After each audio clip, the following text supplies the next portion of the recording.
Hello bachcho, let's go to the last poem of our syllabus, and this is Aunt Jennifer's Tigers, written by Adrian Rich. Why the title Aunt Jennifer's Tigers?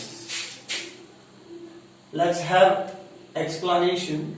The reason being, there is a lady, she is very much tortured by her husband. She is very timid, she is very coward, काफी डरपोक है, डरी सहमी है,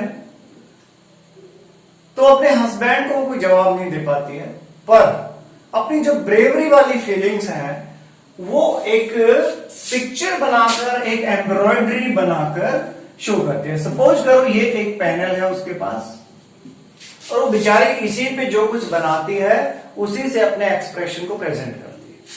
नाम है उस lady का aunt Jennifer. जो उसके टाइगर्स कहां से है वो बताते हैं. अब आंट जेनिफर ने इस पैनल पे 1 2 3 ऐसे यहां पर 3 टाइगर्स बना दिए और ये बड़े ही कैसे टाइगर दिखाए गए हैं? Brave, elegant. एलिगेंट मतलब गुड लुकिंग, बड़े सुंदर से हट्टे कट्टे ब्रेव टाइगर्स आंट जेनिफर ने अपनी एम्ब्रॉयडरी में बनाए. जबकि रियलिटी ये है कि आंट जेनिफर का खुद का जो लाइफ है वो ज्यादा अच्छा नहीं है.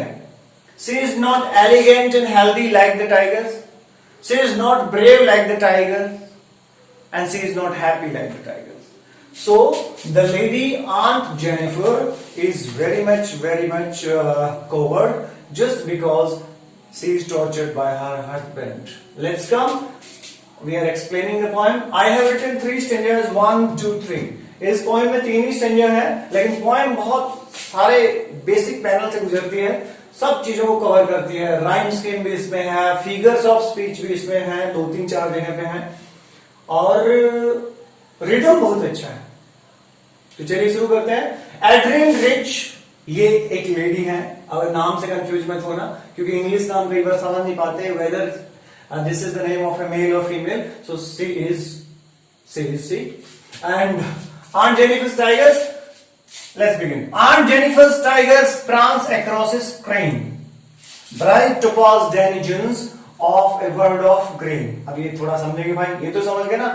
Aunt Jennifer बहुत टॉर्चर महिला है, एम्ब्रॉयडरी में बड़ी अच्छी पेंटिंग करती है, बनाती है, एम्ब्रॉयडरी करती है और टाइगर्स वगैरह बनाए हैं. तो aunt Jennifer's tigers prance across screen. Prance का मतलब होता है भाई जंप करना, ब्रेवरी से आगे बढ़ना. तो aunt Jennifer's tigers prance across screen. Aunt Jennifer ने एक पैनल में कुछ टाइगर्स एम्ब्रॉयड किए हैं, वो प्रांस आगे कूद कर उछल कर आगे बढ़ रहे हैं. Across a screen. स्क्रीन क्यों लिखा भैया? ये जो पैनल है, ये जो कैनवस है, ये जो कपड़ा है जिस पर एम्ब्रॉयडरी की गई है वो उनके लिए क्या है? एक स्क्रीन है. उस स्क्रीन पर उसके टाइगर दौड़ रहे हैं, अर्थात उस पैनल पर वो टाइगर आगे बढ़ रहे हैं. Bright topaz denizens. Bright topaz denizens. अब भैया ब्राइट चमकीला, टोपाज का मतलब होता है पुखराज. एक्चुअली ये प्रेशियस स्टोन होता है. प्रेशियस स्टोन जो कई लोग अंगूठियों में पहनते हैं, मणि वगैरह वगैरह, वैसा ही एक स्टोन है, थोड़ा पीले रंग का होता है. पुखराज इसको हिंदी में बोला जाता है. डेनिजेंस. अब डेनिजेंस का मतलब होता है भैया किसी एक स्थान पर रहने वाले वहां के लोग, अर्थात हिंदी में बोले तो कहीं के निवासी. Inhabitant of a particular place. Inhabitant. तो ब्राइट टोपाज डेनिजेंस, इतना समझो पहले. ये चमकीले से पीले रंग के निवासी, कहां के? Denizens of a world of green. हरी भरी दुनिया के रहने वाले. अब भैया टाइगर्स कहां रहते हैं? जंगल में. तो सीधा सा हो गया. क्या कहना चाहते हैं कि आंट जेनिफर के टाइगर्स अपनी स्क्रीन पर आगे बढ़ रहे हैं, हरी भरी दुनिया के ये शानदार निवासी हैं. अगली लाइन है, they do not fear the man beneath the tree. और ये जो टाइगर्स है ना पैनल पे, ये पेड़ के नीचे बैठे हुए इंसान से नहीं डरते हैं. They perish. I would like to explain. They perish in sleek chivalric certainty. पेश का मतलब आप समझते हैं आगे बढ़ना, टू वॉक अहेड। स्लीक का मतलब होता है शानदार, जिसको हम एलिगेंट कह सकते हैं। चिवेलरिक, फुल ऑफ ब्रेवरी। तो देखो दे किसके लिए यूज हुआ? टाइगर्स के लिए। They pace in sleek chivalric certainty, और ये बड़े ही दबंग तरीके से, एलिगेंट शानदार तरीके से, बहादुरी से अपने पैनल पर आगे बढ़ रहे हैं। तो ये था इसका एक्सप्लेनेशन। लेकिन देखो यहां एक शिकायत किया गया है कि आंट जेनिफर के टाइगर्स, जो हरी भरी दुनिया के निवासी हैं, अपनी स्क्रीन पर बिना उस हंटर से डरे बड़े ही बहादुरी से, एलिगेंट गुड लुक्स के साथ आगे बढ़ रहे हैं, नहीं डर रहे हैं। जबकि यहां क्या सेटायर है कि आंट जेनिफर की लाइफ सही तरीके से आगे नहीं बढ़ रही है, वो बहुत ज्यादा टॉर्चर्ड है। आगे आते हैं। Aunt Jennifer's fingers fluttering through her wool find even the ivory needle hard to pull. Aunt Jennifer की जो फिंगर्स हैं वो ऊल के अंदर, यानी ऊन के अंदर, ऊन बनाते वक्त, ऊन कैसे बनाना मतलब यहां क्या कर रही है? एम्ब्रॉयडरी। आंट जेनिफर तो एम्ब्रॉयडरी में उस करते समय उसकी फिंगर्स बिल्कुल फ्लटर करती हैं, हिलने लगती हैं। Find even the ivory needle hard to pull, और इतनी हिलती हैं even the ivory needle, ivory हाथी दांत की बनी हुई सुइयां, या आइवरी निडल हाथी दांत की बनी हुई सुइयां। आपने देखा होगा हाथी दांत से बनी हुई निडल्स भी आती हैं, जिनसे हम एम्ब्रॉयडरी करते हैं या वीविंग करते हैं, स्वेटर वगैरह वीव करते हैं, वो सब। Find even the ivory needle hard to pull, बहुत क्लियर हो गया कि आंट जेनिफर की फिंगर्स इतनी फ्लटर कर रही हैं कि ऊन बुनते समय वो आइवरी निडल अपनी सुई को उस ऊन से भी पुल नहीं कर पा रही हैं, इतने उनके हाथ खराब हो गए हैं। The massive weight of uncle's wedding band, the massive weight of uncle's wedding band sits heavily upon aunt Jennifer's hand. अब भैया अंकल का जो वेडिंग बैंड है, शादी के समय जो उन्होंने उन्हें गिफ्ट किया था आंटी को अंकल ने, uncle's wedding band, the massive weight of uncle's wedding band sits heavily upon aunt Jennifer's hand. बहुत सुंदर वर्णन है कि अंकल का जो वेडिंग बैंड है वो बड़े ही भारी भरकम तरीके से आंट जेनिफर के हाथ पे रखा गया है।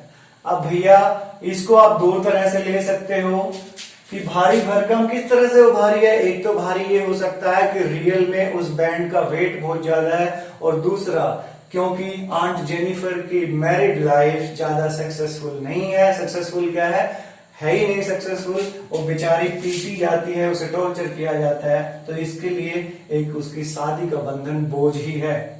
तो चलिएगा, ये जो ब्लॉक्स मैंने बताए हैं इनके बारे में बाद में बात करेंगे। मैं आपसे कुछ क्वेश्चन करूंगा जो आपके घर के लिए होंगे। Sits heavily upon aunt Jennifer's hand, तो अंकल का भारी भरकम बैंड आंट जेनिफर के हाथों में अभी भी पड़ा है। वो भारी भरकम क्यों कहा गया है आप समझ सकते हैं। Aunt Jennifer's married life is such a terrible life, that is why it is said here. Next danger, when